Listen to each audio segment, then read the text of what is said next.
Hi everybody, this is Brad here at DVDS. I'm at Husker Harvest Days. I will show you the ride over here.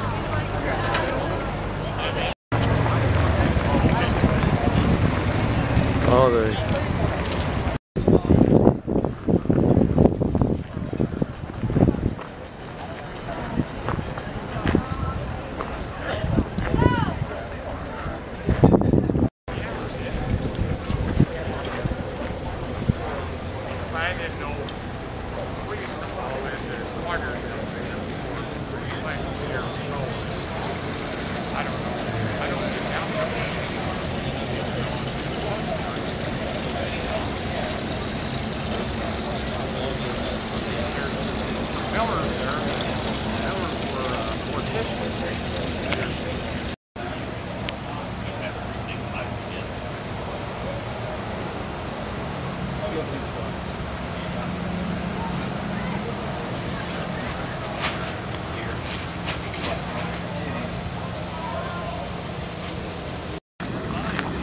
yeah, this is a cherry cider, which I have not tried yet. So I'm going to go ahead and give it a drink.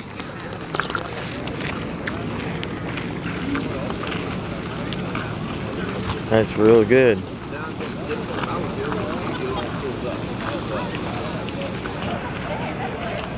And then there's some Kawasaki.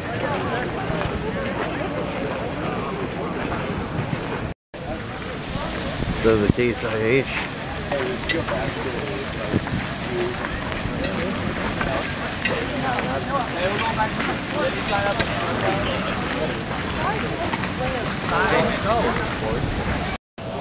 Without an option, the equipment will travel along private pre-mapped guidance routes. Advanced obstacle detection will enable it to stop and wait for obstacles before continuing on its route. In other cases, it would stop and send you an alert. Using real-time views with onboard cameras, you'll be able to direct the equipment to the best route around the obstacle.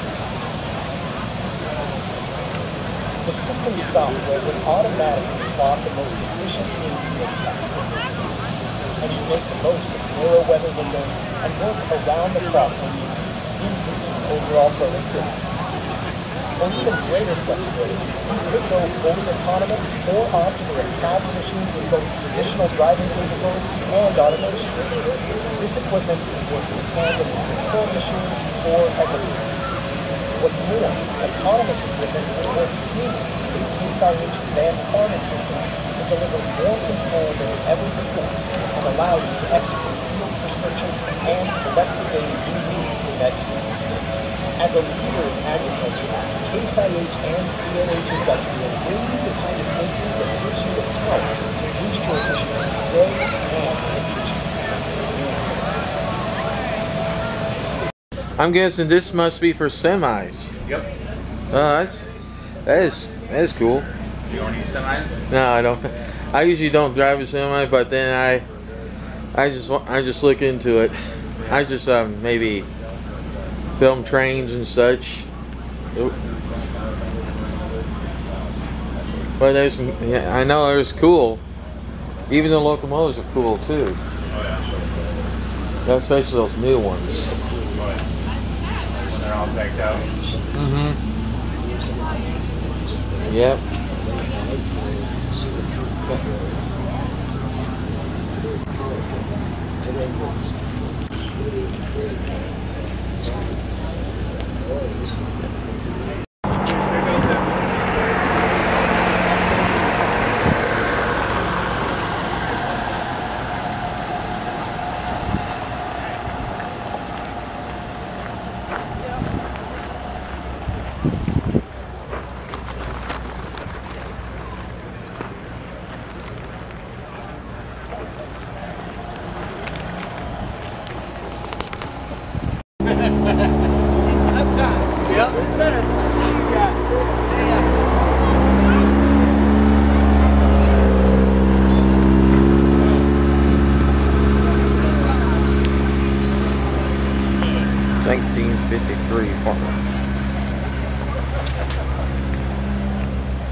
shouldn't ask that, dude.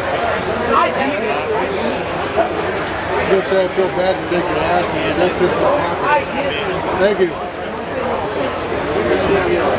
Yeah, I've been doing YouTube yesterday. Were you? Yep. And I also I also am working on another video from the 4th of this month. Did you do any of the state fair then? I did. It's on there. Is that? I'll have to go in there and look. Yep. Because it's always on through my Twitter, and which it automatically did. Does it? Well, that's good. Yep. Yeah, my camcorder is still one of them that's about like this. The first one I had was about like that. I probably need to go to one of those small ones again. Yeah. Or get like a Canon. That's what I had. Is it? I have two Canons. I used to have a JVC back then, but the screen bit the dust, and I got a warranty on that. That's what mine is JVC. Yeah, that was an HD. Yeah. Don't use it near as much as we should. Yep. But people shooting video all the time. Yeah. Like me. There you go. Yep, that's what I'm shooting right here. I'm shooting right here. Thanks, Brad. Yeah. Yep. Surprised Brandy didn't see that. Well, she ran to get us something to eat real quick. Oh, okay. So she's around here somewhere. Yeah. She went out that door, but that doesn't mean that's where she's going to come back in. Right. Because it can be anywhere. Yep. I might try a hat and see what I can fit a hat or something like that. Like going through a live interview or whatever. At least I fit pretty good, even though I had to adjust the strap on this hat right here.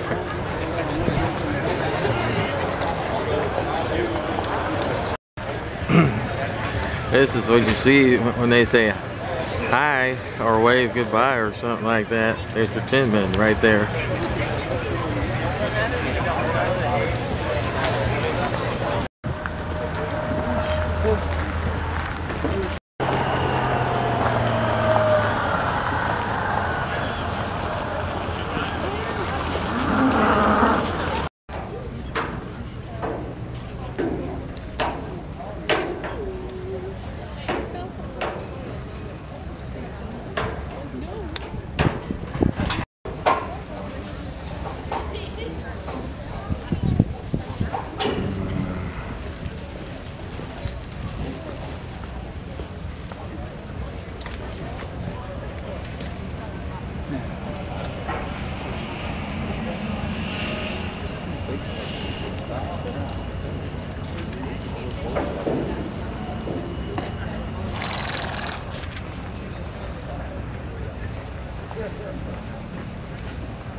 Well, they wouldn't let me walk around there.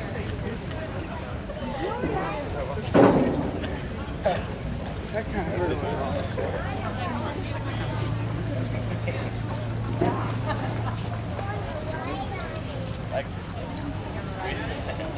I know.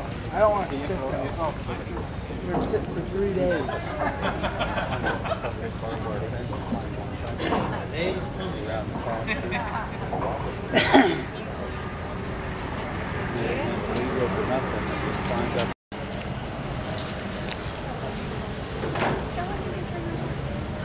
You aren't sitting there, you got your sketch pad. You sit on this door right here.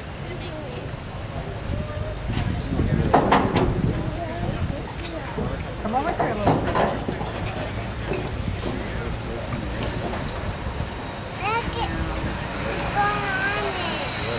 Over here.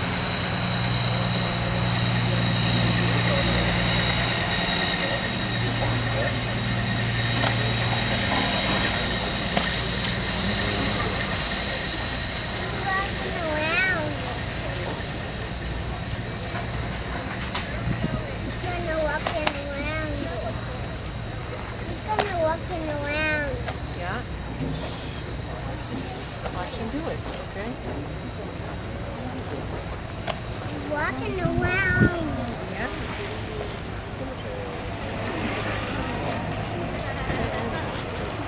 Running around. Is he running around? He's running around.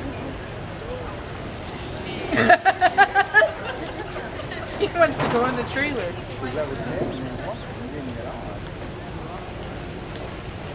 You're going in the trailer. You gotta be quiet, okay? You sure it's not good? Well, they don't put their feet in there like you do. We're walking around there. They sit there like a normal person.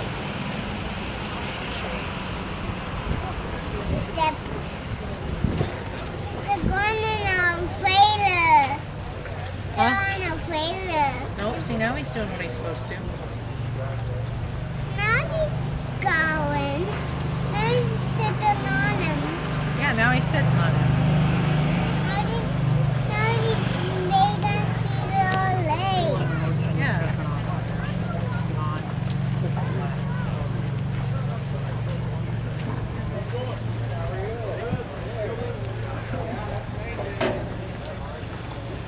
What are legs? What? What is that leg? What leg? Leg. Had a bow here. Huh? The bow here. Is it a boy horse? No. Good. Oh, it is? That's our horse.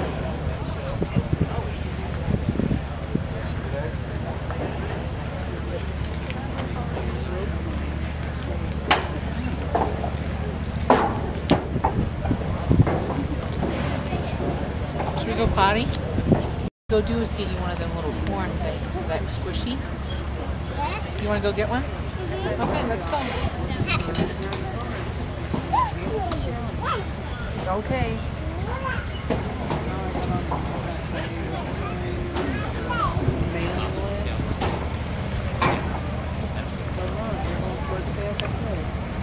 Well, good afternoon and welcome to Husker Harvest Days 2016. We are representing the Bureau of Land Management, which is a federal land management agency that manages approximately 270 million acres of public land in the western United States. Upon that public land exists wild and free-roaming horses and burros, and we have to remove them to maintain our population numbers and proper use of them. And so as part of that program, we have a national adoption program. We are actually from the Elm Creek facility, which is located about 50 miles west of here. And we have 250 to 450 wild horses and burros year-round that are available for adoption. And it's part of a national program that we have all the way across the country to place these animals in private homes. We've been coming to Husker Harvest Days for a long time now to try and promote the adoption program as well as make people aware of the Bureau of Land Management. So if you have any interest or questions about our program or what the agency does, my name is Joe and I'm here as a representative of that agency, and one of my co-workers, Brian Nichols, back in the corner back here, and you can ask us any questions you'd like. The gentleman in the round pen is Ron Canodal. He's been doing these demonstrations for us for quite a few years now, and it's basically the intent is to try and show people how to begin to work and interact with their wild horse, kind of setting up an opportunity for the horse to learn what you're asking them to do, where it doesn't have to be quite so traumatic and those kind of things. And he generally works or demonstrates some things with his saddle horse to show that the initial interaction you have with your horse, with your new wild horse, transfers all the way to the more advanced riding and handling of a gentle horse, whatever that means. So the basics of what your relationship you're trying to build with your animal start in the very first interaction you have with them, and all the basic things that you start out in the early programs training translates all the way for the life of the horse and your interaction with that animal. What we brought this year are yearlings, fillies. Most of them were removed from a herd management area in Oregon about a year ago, around November of 2015. So they've been at the Elm Creek facility since March. No real interaction other than people feeding them around. We run through the chutes a few times when people want to adopt them, but we haven't really had any hands-on kind of training. So this is their very first interaction.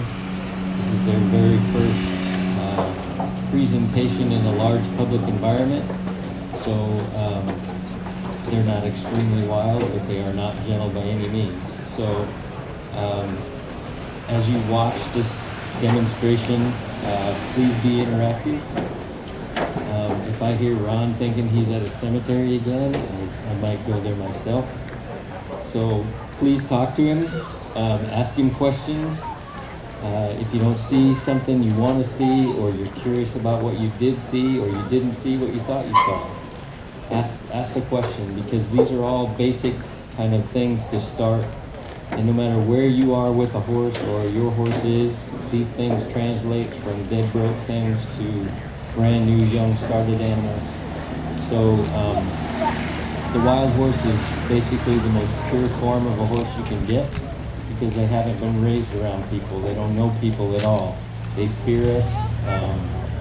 So it is true what they show you in their body language and how they act. It's not because someone's spoiled them or hurt them, anything like that. They're just coming from a place of, I don't understand what you want me to do. So please be interactive, ask them questions, and thank you for coming. And if you have any interest in the BLM program or anything, you can come talk to us. We have some things back here on the tables. So please enjoy. Thank you. Thank you, Joe. And I'll give the BLM folks for bringing the horses for us year after year after year. It's a lot of work. I appreciate it. What better things to do some halter break and stuff. So I started all my stuff out with an older broke horse. And he may not be broke, but this horse here happened to be, he started coming here when he's 4 years ago, and he's now in the bridle. The other horse I ride him in spate bits. I got some bits hanging up over here. It's not so much what we put in their mouth, it's how we use it. I'll get into the purpose of the halter breaking is I make a correlation. It's real true. You'll see it here. How my horses work and respond is getting the horse broke. Most of the control comes from the hindquarters, believe it or not. And I put a lot of emphasis on there. And you're going to see, if you have the patience, you're going to see in this halter breaking stuff how important and the things that you're missing. And you're hurrying the process with the internet and tapes and videos and TV, the access to information now. I say you're giving college knowledge to, they haven't been through grade school or kindergarten yet. you're blasting with all this information and this knowledge in a hurry. I want to get there just as soon or sooner than you and with the people that I help across the country with the horses. But you can't go at the pace, and they're not all going to learn at the same spot. Like the filly this morning, she was struggling there for a little while getting turned loose with her hind quarter. The reason why that's so important is in the block. And I'll start out by roping the horse around the neck. If we get to the point where we can halter it, I'll halter it. And maybe one day we'll get into the bridle. But the block is so important. The block is the start of the stop. And to show that on this horse here, and the maneuvers that I'm asking them to do is to move the hind quarters to the left, and move them to the right, block them, move the hind quarters over, step the front end through. We use this in all of the things, or at least I do in all of the things, even if I'm up trail riding with a group or helping a group of trail riders. It's a must. That does not mean that I just hang up there, but they all go through it. I speak about raising and lowering the life in a horse, and I use it. So if I'm out with some people with some burros, why they want to waller around like this, we lower the life in the horse. So if I'm out there on the ranch where I'm at, and I'm working cattle, and I get into the herd, and I don't want to disturb and separate the baby calf from the mother, I ease around. So I lower the life in my horse. So when I want to raise the life up in the horse, I don't just kick and fall off and kick in. See how they just, he's going to relieve himself. Okay, so I better take a break. You know, it happens. I'll take a little break there, I guess. But I raised and lowered the life in the horse. I think that to the horse, the humans are transparent. They see right through us. They know what they know. They know what you know, and they know what you don't know. So the good-natured horses, they fill in for us. So when I want to raise the life up into the horse, I raise the life up into me, and you see the life come up. That starts in this halter breaking process. And you blow by through there, and then you get to where you can't turn the life back down. Now I'm going to talk about block. I'm going to block this horse with the bridle. It wouldn't matter if I had a halter on him or a snaffle bit, but I'm going to block the front, move the hind quarters over, step the front end through. And we'll carry on. Make sure that that's on both sides. Just say, oh, he's got it on one side, he'll get it on the other. I'll block the front, step the hind quarters over, open up that door, step the front through. If you want to turn around, that's all the turnaround is I asking him to step the front cross. That's all of that is. The three ways, I said this morning, if you're here, the three ways to move a horse's hind quarters. And they can sort it out better than most people do. That's what's astonishing to me, if you go about it right. But the first way that we start moving horses' hind quarters with my hand and my foot. And I'm going to overemphasize. You use your hand and your foot. It's easy for the horse to say, oh, I get that. The next way that you use is just with your hand. Just with your hand. Don't cheat and put your foot down there, because you're just cheating yourself and cheating your horse, but you might use just your hand. The other way that we use to move a horse's hind quarters was just with our foot. Now, I'm going to use just my foot. If he goes to move off, I'll block him. But I'll move just my foot. If he's wanting to move, I'll block him. You know, just the hind quarters. There you go, a little more. There you go. It's amazing to me that people struggle with that. The reason why we have that in the horsemanship classes and the rangers that I help is the fine lead change. And I show that in a walk. And when I show that, when I first told that to the rangers, they said, what? A walk? A flying lead change in a walk? So you watch, and I'll turn my horse around, because when I was taught by Ray by this was the easiest way. It was seeing it from behind, and you watch his legs and his feet. He's going to walk like this to the right. He's going to switch, and he's going to walk like this to the left. Again, I'm going to overemphasize that. So here he's going to be walking to the right, do it in a straight line. There he's walking to the right. We'll draw back, open up, and we'll change and we'll go to the left. Show it to you from behind. You watch his legs and his feet. There he's going to the left. I open up and close up. I switch, and there's a right lead. Back to a left lead. Did you see it? Kind of a mundane group here. You with me? I'm not boring you. I don't want to get that started all that. Okay, I thought I was out at the cemetery. There's more excitement out there. Anyway, I gotta have a little fun, poke fun at you a little bit. But anyway, this all stuff happens in here. When you're getting a horse to ask the horse to move his hind quarters, left or right, he needs to shift, transfer his weight to the front. And when you ask him to move the front end over, he transfers the weight to the back. Now I'll demonstrate the transfer of weight. I'll call it rocking the horse. And he'll stay there, and I'll begin to rock his weight forward and backward. You see that shifting of the weight? It's a small thing. It happens in this whole break right there. I'll give him a settle here. There. You see it? To better demonstrate that, and I don't care, I'll do whatever it takes. You go home tonight, after you leave here, and get on your hands and knees. And you're going to walk your hands around here, and shift your weight back on your hind quarters. Now if I'm going to move my butt around, I shift up here. You just try to do it the other way. Shift your weight up here, not try to walk around. We ask these horses for something, and then we don't give them time to respond. We go on to something else, and the horse goes, what the hell is that? What is that about? Because you're going too fast, and I'm not wanting you to slow down to a snail's pace, but at least know the difference. Because like I say, the horse knows what you know, and he knows what you don't know. So that will be going on the hall break when we get to that horse. If you have a real bronc that's bothered by your presence and he's going to haul your head off and kick your guts out, you might want to use a flag. Keep track of that flag.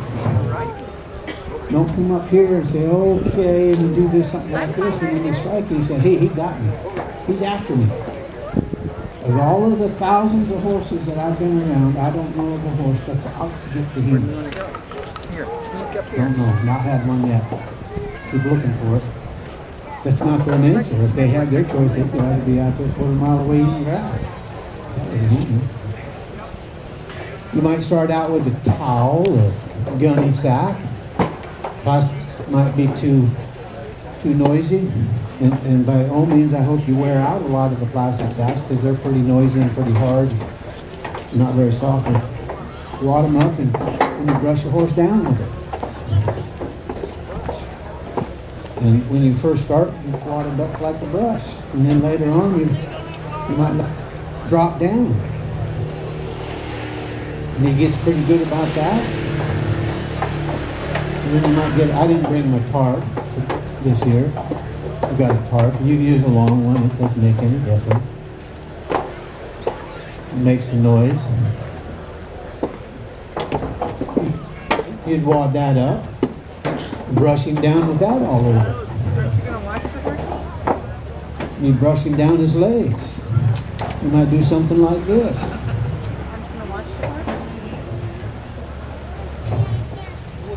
And well, I'll bring it back through there. Now that doesn't take hours and hours to work. It just takes a time or two if you have meaning and purpose there. Because my whole point is, it seems for a long, long time, the whole industry is, how can I hurry up and get on and rock? I got cold starting challenges and all of that stuff, and I guess they're all right. The judging, I wonder, but the horse is not good inside. It's all about how much I can get on. I've done it here a long time ago. We've got pictures of it, but standing up in the saddle in the back of one of these Mustangs that we work, it's a big deal. And then helping you people with your horses. It's not about me and my horse. It's not about me and your horse. It's what I can do with you and your horse is what I'm about. This is not my demonstration, it's yours. So by any means, if there's what you want to see with this horse, let me know. I'll sure sit down. And I'm not going to say that I know it all. I'm not saying that it's my way is the best way. I'm just saying I've got a way that works pretty good for me. That's pretty successful. Some things that it's really disturbing to me, and I'm using my watching my language here, is when a horse bucks. 4 or 5 reasons why a horse bucks. One is that he's fearing for his life. So when we put these sacks and tarps and this dead cow and this dead sheep on him, well, why wouldn't they be scared? Why wouldn't they try to buck it off? When you're first wearing a rack on them, and you're going to see it here in just a minute, they're supposed to strike you. They're supposed to kick you. At the beginning, it's not my desire, but that's just the way that they preserve themselves, a fault preservation. You want it up higher or what? But there's just a whole host of things, and I'll drive this horse with no driving lines from behind. I speak about changing eyes, crossing over. Do it from behind. We do it here in the front. He picks me up on the right eye, picks me up on the left eye. I'm going to come over here to show that. Watch the mind. I work these horses from the inside out. It might look ugly for a working or two. And I say, man, you're not getting anything done. Well, I'm working on the inside. I promise you, with no reservation whatsoever, if you work these horses from the inside, see what I'm seeing. Reading the body language and the expression. They'll be everything or more than what you want on the outside. They're the most forgiving things I've ever been around. Wow. There's bonehead things that I've done when I was first starting out. Boy, they're the most forgiving things. They don't ever forget, but they do forgive. It comes back to that. They're a living, breathing, decision-making thing. I've got one for you. If you walk up to this horse and you stick him into the belly with the knife, what comes out of it? Somebody want to give it a go? What comes out of him? Blood. Blood without guts. And I don't dispute that fact. But you know what the other thing that comes out of him? Is life. But they can get over that. They'll forgive us for that. They may not be as good as they ever could have been. Thrown in the same bucket. They're not the same. Most people that I hear, I'm not going to get into that on people, but they throw it in the same bucket. It's not the same. You need to distinguish the difference between them. Trust is rubbing and petting and getting an expression like this. Rubbing, getting to where the horse gets hooked onto you. This is leading. We're going to get into it. I'm going to be doing all this stuff if I get the right point here in the amount of time I've got. But this is leading. This is dragging. Don't even drag good. A lot of horses don't drag good. This is leading. Why that's so important is getting a horse hooked on is the essence of leading. Yeah. I'm going to show the changing of the eyes from behind.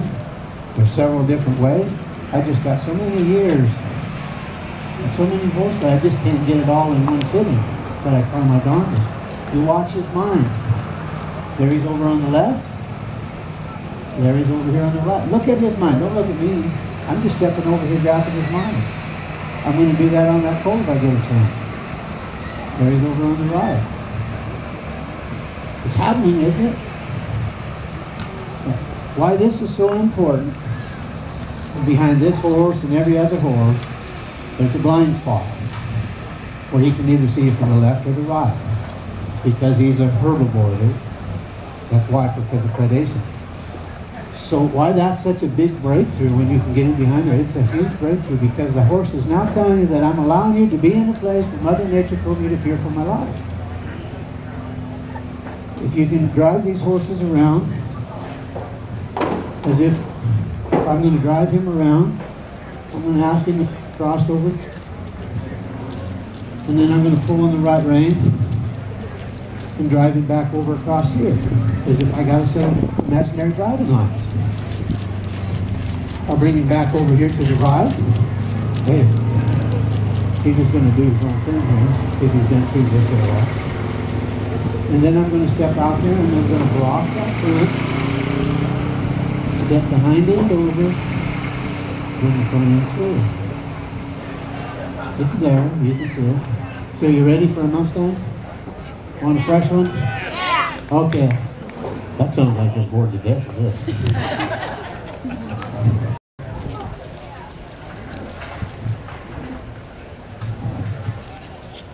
I think they had enough of that, Brandon. They said, yeah, pretty loud. Most of the time, when we're into places, they'll have 30, 40 head of colts, 20 head of colts. We have to get them separated. I hope that you have the patience to see this. There may be one or two horse breeders. We have been yesterday. And how to get your horses separated. And they're stuck together. And how do you can get, because I've seen so many horses get hips knocked down, shoulders knocked down. And they're stuck together. They're herd bound.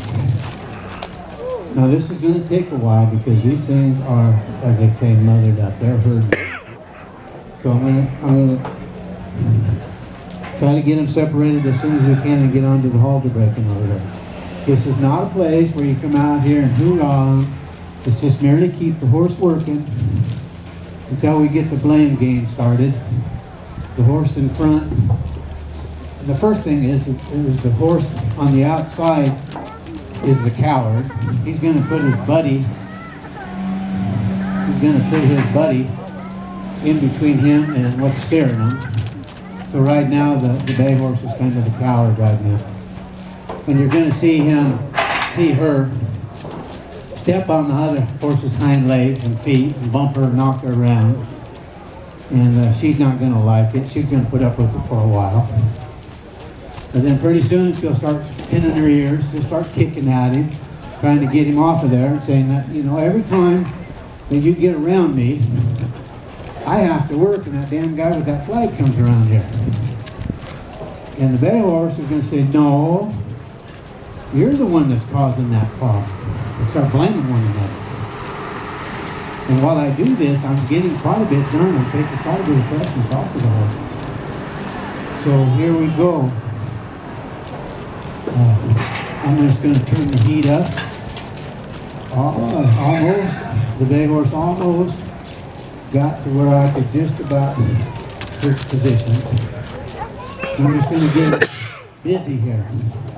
The other one has the wing, and the other one has... Now, the point here is to get them separated as good as I can, get them into the trailer. And it's going to be difficult here on these two here, I can tell you that. It's going to take a little while.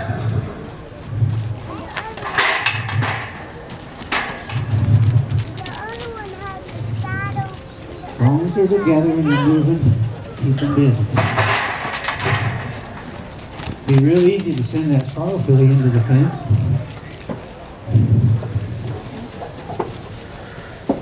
They're pretty sure there's a way to get out of here. Now you watch with my energy, life, when we do get some separation going on here. I'm not going to make it happen. I'm only going to set it up and let it be their choice.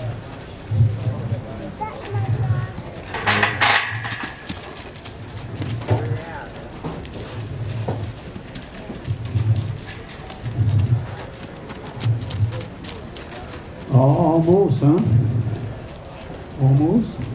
There's some more horses over here.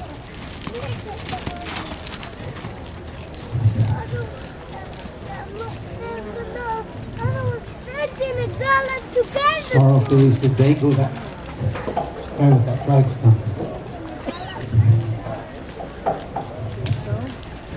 The other thing is Sorrel filly been put in a position to where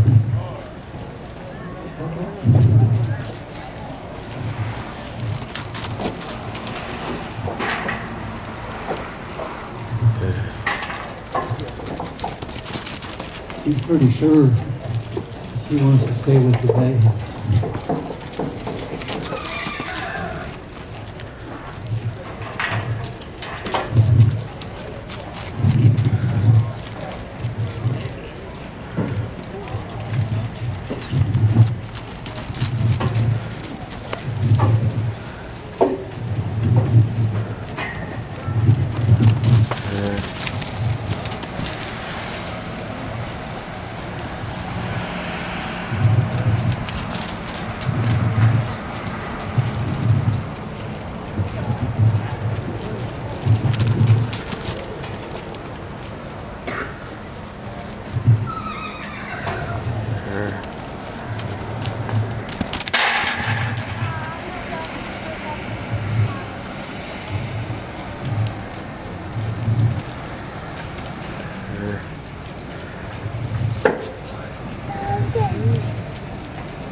Separated for just a little while.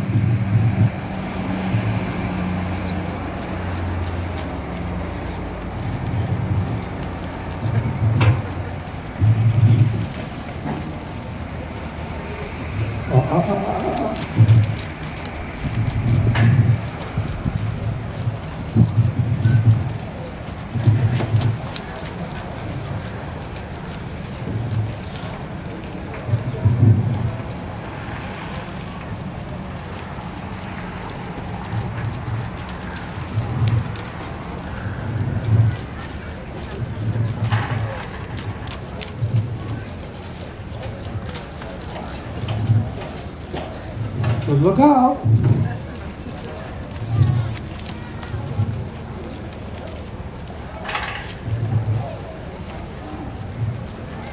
Did that just happen by itself? I fixed it up so it could happen.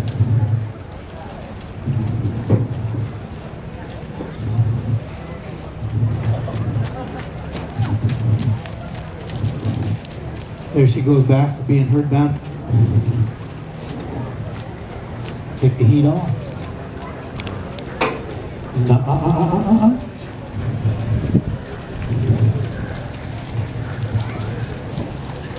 So I said, get out of my way. You're just causing me a lot of grief. Every time you get around me, that guy with the flag comes.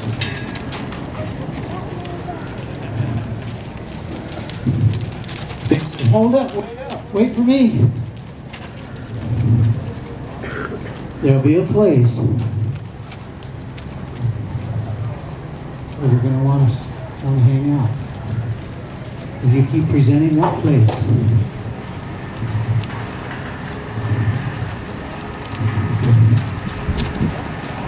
Right now it doesn't have much meaning. Mother Nature still got a hold of it pretty hard. Right there again.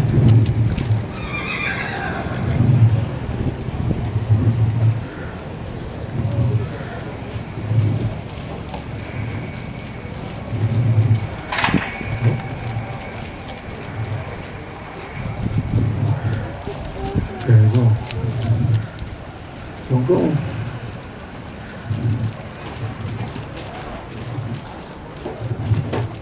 The sorrow filly will get to her more and more. She will hang out over there.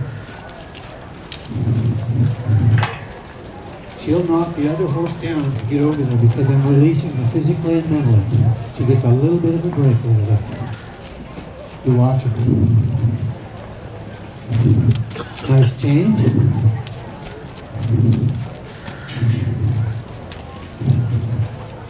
She says, you know what? Things are starting to work out over here.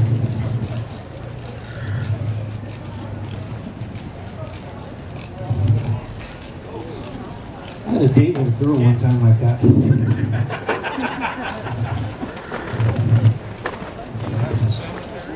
Wasn't in the cemetery. Now the May filly is starting to wash out. She's not getting her anywhere. She's going to start searching. We can't stay together. Are you about ready with the door? We'll get on with it. We'll load that sorrow filly. Just a little ways. She'll squirt into a rat's hole here. Probably all she needs. The other way.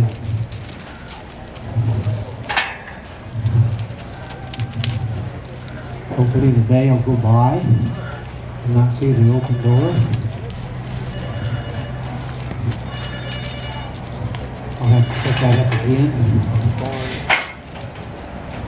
Where are you at? There we go. Oh, you get that call from Yeah. Okay. I just wanted to make sure you got it. Because they're going to send you the gun. Not yet. And, everything is done.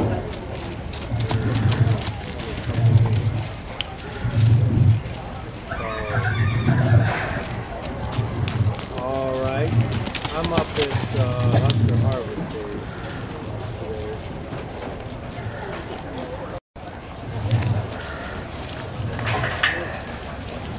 Yeah, I haven't seen you.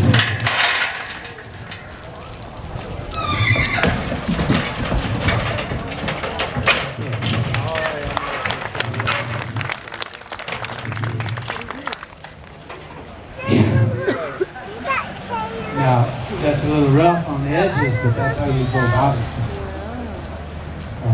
And you notice the gate there, he hit the gate one time, that's how he knocked the hips down the shoulder thing. It might take you a while to get onto this. It did for me. Okay. She knows what her surroundings are. I want to show this part here. I'm going to break this pulling on the eye. I'm going to break this down into two parts. Imaginary drive line behind the withers and cinch area. You get ahead of it and shuts them down. There you go. I'm trying to turn that light down. She's washing out. I'm way out here in front of that drive line. I want her to do that. Now she can come around just to the right. I just pulled on the left eye. No, I want to work the right side. You see how little it takes. You do more than that, right? You get bothered. You get that life up to higher and higher, and it gets harder to get it down. I guess you can't pull it off. For the most part, she's a little more comfortable with me on the left side because most of the work has been going to the left. And we'll see if I can get that right. There you go. It's the draw on her. The draw is the essence of leading, getting her hooked on. Not that, sis.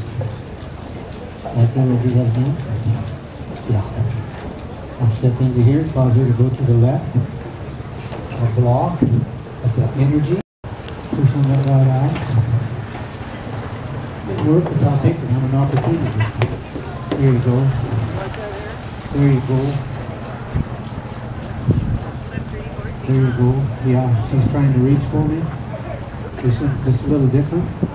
Adjust to fit the situation. When they give you an opportunity, take it. I'm gonna let her dry out right here. I got it. I need to. Things will happen quicker if I just stop, slow down, and let her dry out here. Because this feels good to her. And she's really working pretty hard inside. You see a little sweat right there. It's not from the physical, that's mental frustration.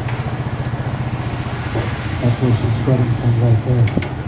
Maybe by the time that we get done, there we go. You see that come out through her tail. We're going to drive the light down. We're going to turn the light down in it. I'm going to see if I can pull on the left eye and the right eye and walk the hind end over and kick the front end through. Just like I did on my old before.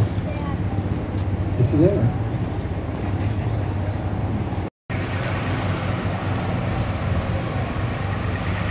Pull on the right eye. I'll step in behind and see if I can't push that hip around. Did you see it? We'll try that again on this right side. I'm going to block her. Hold on. Because here's free two-shoe I'm wearing right here.